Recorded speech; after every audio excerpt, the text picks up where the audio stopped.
کو دیکھا گیا ہے کہ لفظ محمد سن کر کے صرف انگوٹھا چوم لیتے ہیں، حضور پر درود نہیں پڑھتے، جبکہ میرے آقا صلی اللہ تعالی علیہ وسلم کا یہ حکم ہے، میرے آقا نے یہ حکم فرمایا۔ آپ فرماتے ہیں کہ جس نے میرا نام سنا اور مجھ پر درود نہ پڑھا اس نے مجھ پر ظلم کیا۔ تو دیکھیں لفظ محمد پر اپنے انگوٹھے کو نہیں چومیں گے تو گنہگار نہیں ہوں گے، لیکن اگر درود نہ پڑھیں گے تو یہ حضور فرماتے اس نے مجھ پر ظلم کیا۔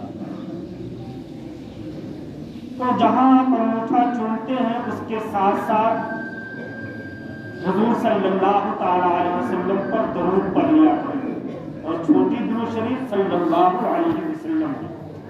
اور چومنے کا تعلق ہے کہ جب اللہ تبارک و تعالیٰ نے حضرت آدم علیہ السلام کے خمیر کو تیار فرمایا، آدم علیہ السلام کے پتلے کو تیار فرمایا، اور اللہ نے جب اس میں روح ڈالی، اس میں حضرت آدم علیہ السلام کے پتلے میں روح ڈالی، تو اندر اندھیرا ہونے کی وجہ سے روح کو گھبراہٹ محسوس ہوئی، واپس آ گئی۔ رب نے فرمایا اے روح کیا بات ہے، باہر کیوں آ گئی؟ تو روح نے کہا اے الہ العالمین اندر اندھیرا ہے جس کی وجہ سے گھبراہٹ ہو رہی ہے۔ تو اللہ تبارک و تعالیٰ نے اس پتلے میں نور محمدی داخل فرمایا، میرے اور آپ کے آقا جناب محمد رسول اللہ صلی اللہ تعالی علیہ وسلم کے نور کو داخل فرمایا۔ جب نور محمدی حضرت آدم علیہ السلام کے پتلے میں گیا تو اب وہ روح قرار پا گئی، روح ٹھہر گئی۔ تو فرشتوں نے جب نور محمدی کو حضرت آدم علیہ السلام کی پیشانی میں چمکتا ہوا دیکھا تو نور محمدی کا جو ہے وہ ادب بازار آئے، تعظیمی سجدہ کرنے لگے، نور محمدی کا ادب کرنے لگے۔ تو حضرت آدم نے کہا اے الہ العالمین یہ فرشتے ہمارا ادب کیوں کرتے ہیں؟ تو رب نے فرمایا نور محمدی کی وجہ سے تمہارا ادب کر رہے ہیں۔ تو حضرت آدم علیہ السلام نے فرمایا اے الہ العالمین جب یہ اتنی پاک و شفاف ہے، اتنی مقدس چیز ہے، تو میں بھی اس نور محمدی کو دیکھنا چاہتا ہوں، لہذا اے الہ العالمین تو نور محمدی کو کسی ایسی جگہ پہ رکھ دے جہاں پر میں بھی دیدار کر سکوں۔ تو اللہ تبارک و تعالیٰ نے نور محمدی کو آقائے حضرت آدم علیہ السلام کی پیشانی سے اٹھا کر کے آپ کے انگوٹھے کے ناخنوں میں رکھا۔ اللہ نے نور محمدی کو حضرت آدم علیہ السلام کے انگوٹھے کے ناخنوں میں رکھا۔ تو جب حضرت آدم علیہ السلام نے نور محمدی کو دیکھا تو محبت سے چوم کر کے آنکھوں سے لگا۔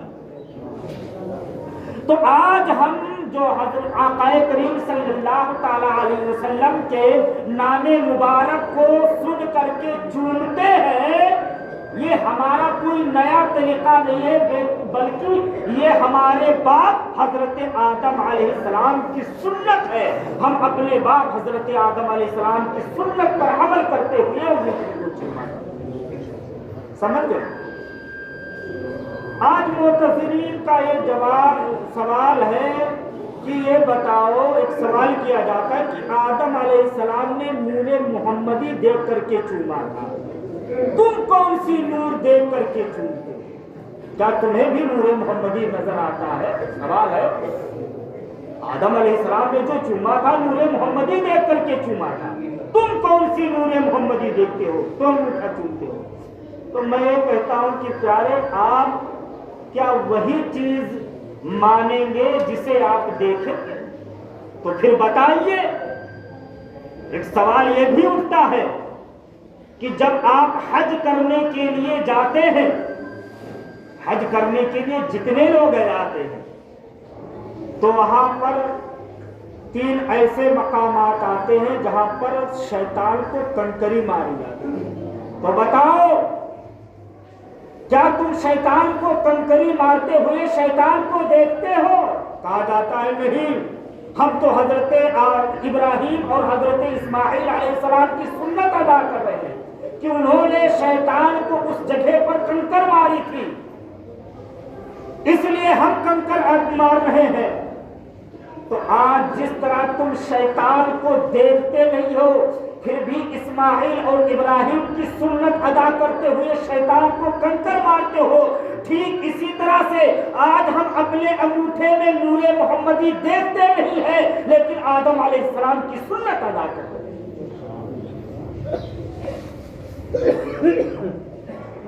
اور حضرت ابو بکر صدیق رضی اللہ تعالیٰ عنہ، آپ جب اذان میں لفظ اشہد اللہ محمد رسول اللہ سنتے تو آپ اپنے انگوٹھے کو چوم کر کے آنکھوں سے لگائے۔ کون؟ یہ کوئی آج کا عالم نہیں ہے، یہ خلیفہ اول حضرت ابو بکر صدیق ہے جنہوں نے اپنے انگوٹھے کو چوم کر کے آنکھوں سے لگایا۔ جب حضور نے ابو بکر صدیق کے اس عمل کو دیکھا تو آپ نے فرمایا کہ جو شخص میرے اس پیارے کے عمل کو اپنائے گا اس کے لیے میری شفاعت واجب ہو گئی۔ سبحان اللہ۔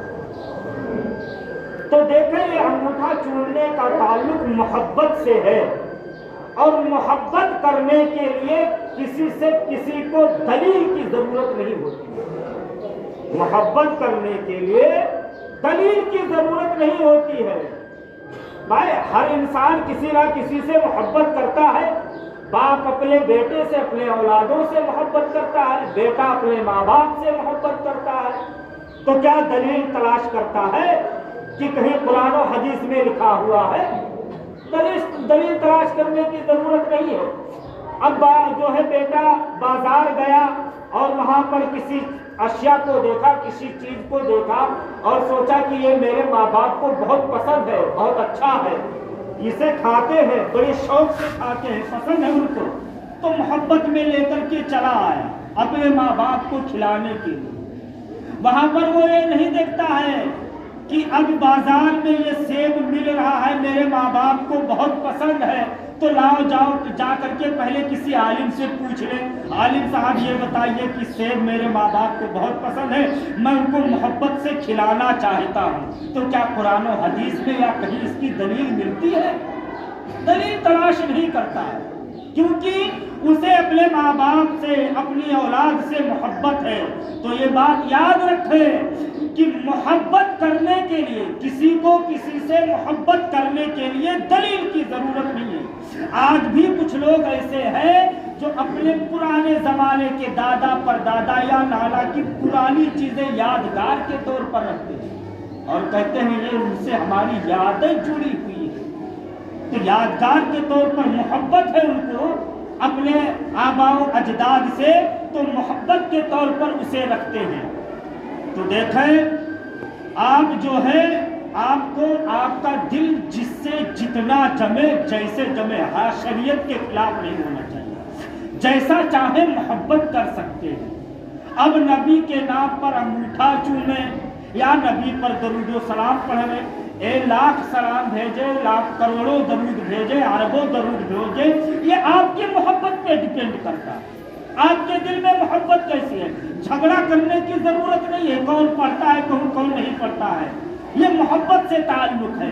آپ کے دل میں نبی سے کیسی محبت ہے، کب کب درود بھیجتے ہیں، کب کب نبی پر سلام بھیجتے ہیں، یہ محبت سے تعلق رکھتا ہے۔ اور صحابہ کرام نے کیسی کیسی محبت کی ہے، اللہ اکبر۔ اگر واقعی میں سنانے پر آ جاؤں تو پورا دن صحابہ کرام اپنے نبی سے محبت کس طرح سے کرتے تھے گزر جائے گا، وقت پتہ ہی نہیں چلے گا۔ آئیے ایک دو واقعہ صحابہ کرام کا سنا دیتا ہوں کہ صحابہ اپنے نبی سے محبت کیسے کرتے ہیں۔ پہلی بات میں دلیل دے دیتا ہوں، امام بخاری نے جو ہے اپنی کتاب التوحید میں اس کو نقل کیا ہے، اور دوسرے محدث ہیں امام ابن حاتم نے